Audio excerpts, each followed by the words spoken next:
Hey guys, it's Tombox. Welcome to MST.TV, and today I'm going to give you a taste of the sweet life. We're going to go into Madolches, alright? Madolches, they are pretty strong. I think they're capable of tackling some of the meta decks, especially Adamancipators, because they are capable of main decking cards like Sphere Mode. Although I would not main deck Sphere Mode personally, but if I was to join a tournament, I would not mind seeing this in my hand because you can OTK your opponent through the Sphere Mode, and it's a one-card follow-up after the Sphere Mode, which is why I think it's okay. You can have the 2 or 3 card follow-up thanks to Salon and Promenade being introduced into Eternity Code, and on top of that, the biggest change would be, of course, Master Rule change, which means the combo arrangement now gets to be redone. And I'm going to be showing you guys how you can open up your board with Madolche, and also show you guys how to kill your opponent, because that's all you really need to know, right guys? Just need to know how to open your board and how to kill your opponent. That's it. And the board does come with a negate, which is great because that's something that Madolche naturally didn't have before. So make sure you guys hit that thumbs up button, hit the subscribe, ding notification bell, and stay up to date with MST.TV. We're going to get some live duel. In fact, I'm even going to try to do some remote duels, guys. You know, the one with the camera on top, like kind of what you see right here? It's possible as long as you got a decent setup, I guess. But anyways, let's go into the profile and then let's go to the combo. Let's just do this one rather quickly. Okay, here's the deck rundown. Let's start off with the shout out here. We have to my Pudding Cess, which would be my fiance. She owns this entire deck. She blinged it out as well, as much as she could anyways. She's not really that into Yu-Gi-Oh! So she decided to get the ultis of most of these cards, so I'm really happy about it. So anyways, Pudding Cess, if you're not playing this, you're missing a key ingredient in your entire recipe. It's like missing the sugar in your cake. It's like missing the flour in your bread. I don't know. You just have to have this card because it's essential for it to use in Chocolate mode to give you a bunch of free summon. This deck, a lot of it is not once per turn, and you know what that means. Not once per turn means it's good for, you know, handling stuff in the meta. Anyways, triple Magdalene now because this is your normal summon to fetch a Madolche monster, which is great because you have a Madolche monster that can summon itself out, which is Pudding Cesser. Pudding Cesser can summon itself out and special summon out the Pudding Cess onto the field, and that will reduce its level by 1. And now you can overlay and Xyz into, I guess, Tiramisu, Glass Souffle, whatever you need, and then you can go into Chocolate mode and actually abuse the effects of Chocolate mode. And remember, there's a restriction. You're only locked into Madolche monsters. This deck is super exclusive, locked into Madolche, and I think it's fine. The toolkit is enough because the things that you can add are just big impact cards to follow up with it. Triple Angeli, this is your lone fire of the deck. Every single card just summons cards from the deck, so what do you want me to say? The monster summoned out cannot be destroyed by battle. That's pretty nice, but it does get shuffled back into the deck your next end phase, so there's that. But you can usually make it really well protected and keep your life points safe. And it also goes to the graveyard, which is good for Hoot Cake because those are kind of bread and butter. Typically, you'll put the Hoot Cake in defense position where Sistart points to, just so that it's harder to break some of your back row. The back row is usually pretty safe. In any case, now that we have Hoot Cake, this is your banish from the graveyard, summon from the deck. I guess more tour guide-like cards, a lot of tour guide-esque cards.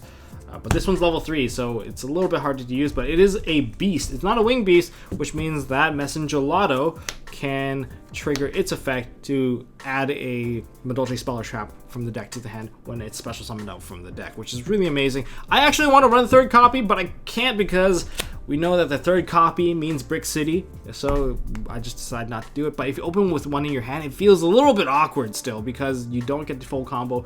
But technically, you can full combo as long as you have one copy of Ticket or Salon, whatever it may be. So as for another Earth monster, I'm running something that just got off the ban list, which is True King Lithosagem. It's nice to get some knowledge against your opponent, like rip some stuff out of their extra deck. And if they hand trap you to the point that you need to do this, at least you won't die, and you can probably sit on, say, a Baguska and survive and drop this, and then you probably won't lose. You can rip out key combo pieces like Needle Fiber, you can take out their Union Carrier, or you can even take out their Boros Sword if you're really afraid of dying. It's just, everything is available, so in a way, just keep yourself alive and get deck knowledge.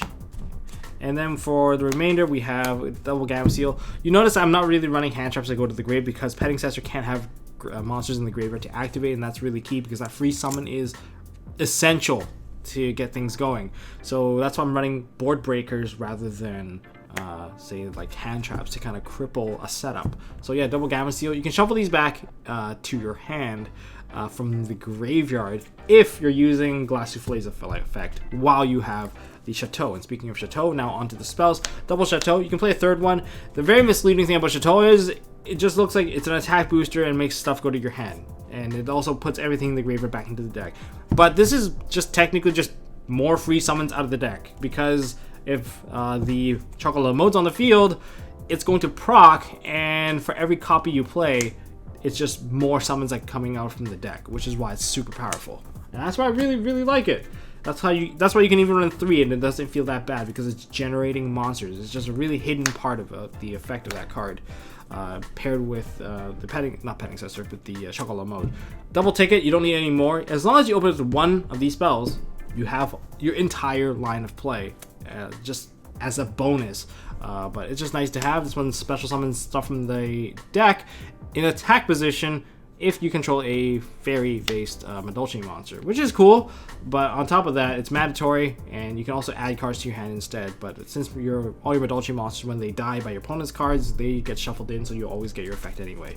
Then, of course, there's a new card, Triple Salon. This is your double summon, and it's kind of like another Messenger Lotto, because it just, when things get shuffled back into the deck, it just gives you a free set of a spell or trap that's Madolche, and that's why it's really nice. And that's why eating a hand trap is no longer a big deal, especially Ash Blossom, when you can just push right through it with Salon. And Salon is one of the reasons why your combos get to go through so quickly, and it can cut your spell search by, I guess, one card. One upstart, Triple Cobweb the Grave, because you can cripple some hand traps. And another card that's just meant to like just prevent hand traps is Instant Fusion. I don't really have very much to use. It's just for Millennium Eyes Restrict. I don't want to get hit by an Ash. I don't want to get hit by like a lot of things. But maybe sometimes if there's like a Winda, I could probably use Millennium Eyes Restrict to eat it if there's a card effect that gets activated or something like that. It's just an option, I guess. But it's just nice to eat another card to eat another hand trap, because you can use one card to play through the entire board, so you need 4 other cards to support that one card, and that's why I do it. And here's an interesting card, Double Foolish Burial Goods. I played without it before because Madolche's never really needed this card, but now if you do eat a hand trap, this is a really good follow-up, especially on the Petting-Cessor, because now you can just drop this card, put the Promenade into the graveyard, banish it, and now you can just straight up attach the Pudding-Cessor onto your Xyz monster, which is like, wow, okay, well, it didn't really matter, so you just wasted your cards. It's really good. And then there's also Cosmic Cyclone, and just for eating up some of the back row.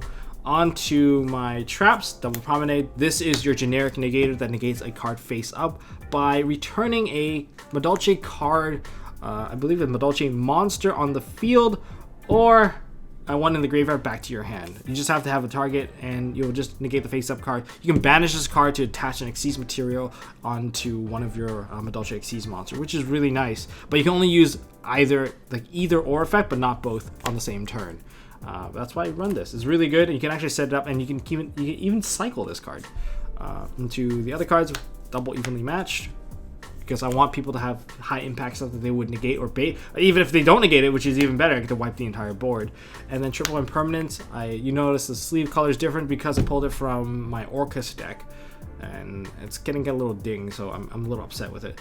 But yeah, you need some hand trap of some form to negate something, so go with impermanence because it's not a monster. You can use Gamma as well, and I'll even show you guys my side deck after I go into my extra decks. Extra deck is rather simple, guys.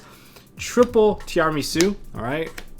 Non-targeting spin, and not hard once per turn. You can wipe an entire board with this, and in fact, that's why this deck is so OTK heavy, is because Queen doesn't give a crap. We also have Triple Glass Souffle. You have to, I would highly recommend playing 3 now, because if you don't play 3, you burn through in the opening combo, you'll burn through 2 of them.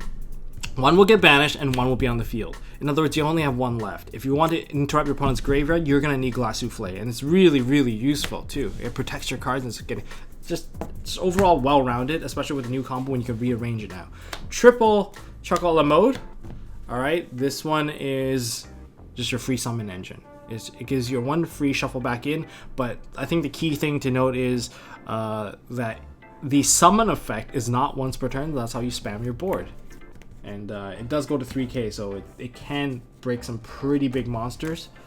And then into the last Madolche monster, which once it starts, you don't need any more than 1. You can shuffle this one back in. You do cycle your cards a lot faster, especially with Salon there, because you just constantly dump stuff back onto the field. Then, as for the remainder, we have one Phoenix, just in case. We have a Goose Guy if we get hand trapped to the point you can't play. We have one Abyss Dweller to handle some of the graveyard interactions, and one Millenniumize Restrict, and that would make for the entire extra deck. As for the side deck, triple sphere modes, because it's just really good. In fact, I was considering maining the sphere modes over most of these other cards, but yeah, triple sphere mode, because why not. We have double Cosmic Cyclone just to add additional banishing to deal with some of the Eldritch stuff. One red reboot, mainly for Eldritch, but I don't want to get floodgated either. Triple Dark Ruler no more to break some of the Adamancipator boards. We have triple Gamma and one Cypher Driver just in case I need additional hand traps. I can't really play Ash, which is why this is probably one of the better options, and we're just going to finish off with one Pankratops and one Mind Control, just so that there's high priority stuff for my opponent to negate, so they don't negate the combo that could rip their entire board apart and potentially just kill them. And yeah, that's the side deck. Anyways, let's just jump into Wombo Combo Land. Alright, Madolche players, the combo is as follows. This is your new opening play. Normal summon out the Mageline, get the Petting Cessor. If you already have Petting Cessor, go ahead and just use Petting Cessor. If you use Petting Cessor only, then you will short yourself of one extra body that you may want. Anyways, we'll just continue. Activate Petting Cessor. So the effect, we're going to special on Pudding Cess. Alright, we got our Pudding Cess and our Mageline. Okay, we're going to overlay, try to open up the zone here, and it's because we want to put Hoot Cake there just in case. So now we're going to go into Glass Souffle. Glass Souffle can be in defense position just because it's a little safer, just in case. And now we're going to detach Glass Souffle, immunizing one of your monsters. So now the recipe is kicking off. We're whipping up our eggs, and now that's going to be protected. Regardless, don't use her effect because we're going to use her effect later on anyway. Now we're going to overlay once more into Chocola mode. Using her once per turn effect that doesn't detach, we're going to put Imagining back into the deck or whatever that you have in the graveyard. And through that, because something was put back while you have a Pudding Cess, we're going to detach to the Glass Souffle. And now we're going to summon out our Angeli. Angeli effect, we attribute her off to summon out our Hoot Cake in defense position. This cannot be destroyed by battle, which is why I chose defense position, because Madolches don't have the strongest interaction against your opponent if you go first, but you can at least set up a full board that feels a little bit loopy for your opponent, and it really sucks for them trying to break it. If they can't break it properly, they get OTK the turn after regardless. And now we're going to use Hoot Cake's effect, and we're going to banish specifically the Glass Souffle because that's the Xyz monster, and now we're going to summon out a Messengerlado onto the field. With Messengerlado being summoned out while the beast is here, now we get to add a Chateau to our hand. And with the Chateau, we're going to activate the Chateau, and that's going to resolve and shuffle back into Angeli. And with something being shuffled back in, we can go ahead and detach for Pudding Cess, and now we get to summon out another monster. And the monster we're summoning out is another copy of Messengerlado because he's not exactly once per turn, and with that, we can get ourselves a ticket. Typically, this is kind of where everything kind of stops before, but this time around, we don't have to stop. In fact, we actually get to continue. So what we're going to do now is we're going to force the activation of this ticket. And before we couldn't really do it because our monsters would have been stuck up here and we have no way of setting up our rank 4 right away. So we're just going to go straight into the rank 4 right now. And we're going to take these two and we're going to go into our Glass Souffle. Alright. See, that's why you burn 2 Glass Souffles at once. And then we're going to take the Chocola mode and the Messengerlado. You have to get the Messengerlado into the graveyard, by the way. And we're going to put those two into the graveyard, and now we're going to put out our Sistart. Sistart's pointing here, so that's great. And the effect of Glass Souffle is now going to go off because something got sent to the graveyard, and mainly the Madolche monsters. We're going to take Messengerlado, and we're going to take the Pudding Cess. We're going to shuffle those back into the deck. Or you can add it to your hand. I wouldn't recommend adding either of these to your hand because you want this one in the deck because you can use Ticket now. Ticket's going to special summon this one back out and on attack position. And with that, that's going to activate, and now we can set onto the field, or rather add this to your hand, the Promenade, and now we can set it onto the field. Notice that because you shuffled in so many times, if you had either Ticket, Promenade, or another card, you would have had the last card, which would have been Salon. So either way, as long as you had one of these cards, you would have had the full board at all times, and that's pretty ridiculous. And I have used my normal summon for this case, but in the case that you only open with a petting successor, you can still end with a board similar to this one. And you can still keep the Hoot Cake as long as you burn your normal summon on the correct monster. So yeah, that's kind of my rundown for this particular opening combo. What do you have in terms of interaction? You have, this is indestructible, so this guy just doesn't give a crap for anything. So this one's just chilling here. This one has graveyard interaction as well as giving this card protection, immunizing it from all monster effects. All your Madolche based back row is sustained. You have one Omni Negate, and if this card dies while the ticket's still on the field, you're gonna generate another card onto the field. You're probably gonna shuffle it back into the deck, and then you're gonna summon itself out again, and then you're just gonna set up another card, and you still have 4 cards left in your hand. So what do you have in terms of interaction? Well, you have one thing to protect your Hoot Cake, and within that one thing to protect your Hoot Cake that cannot be destroyed by battles, this is your wall. This card is also graveyard interaction by shuffling cards in the graveyard back into the deck, which is, I think, a very powerful effect right now, especially to disrupt some of the Eldritch stuff. And then we also have, say, Sistart protecting most of your spells and traps. When, say, the Gelato gets destroyed and gets shuffled back in, it's going to activate, summoning itself back out, searching you, probably the missing Salon that you probably would like to have anyway. And on top of that, you still have 4 cards in your hand. So this board isn't as easy to break. You have a 3k wall, a 2k beat stick, an indestructible by battle Hoot Cake, and you have a 21 beat stick on the field. So it's not the smallest of boards, it's not the easiest of boards to break. You can't really get Boral sorted to death thanks to this card, and this is also 3k, which is also pretty nice, and you can also make something immune so that this card can always survive. Okay, now to kill their opponent, say we give them Sphere Mode, alright? So now that they have a Sphere Mode on their side of the field, let's just put it right here just for like a reference. Okay, they have the Sphere Mode, this card cannot be targeted for attacks or card effects, that's fine. Now we've burned our normal summon. So in any case, as long as you open with something like this, or that, or just the Pudding Successor, you're fine. So this is just an extra card in my hand. Activate the effect of Pudding Successor, special summon, effect of that. We're just gonna try to do the lowest resource possible to end our opponent. We of course go into the Pudding Successor. You just wipe their entire board. You killed triple negators, alright? Now you overlay the 2. And you can go into, you have to start with Glassy Flake. You don't have anything in the graveyard, and so you can go ahead and just detach this for the hell of it. And next move, we move on to the Chocolate mode. Chocolate mode's effect, shuffle this card back into the deck.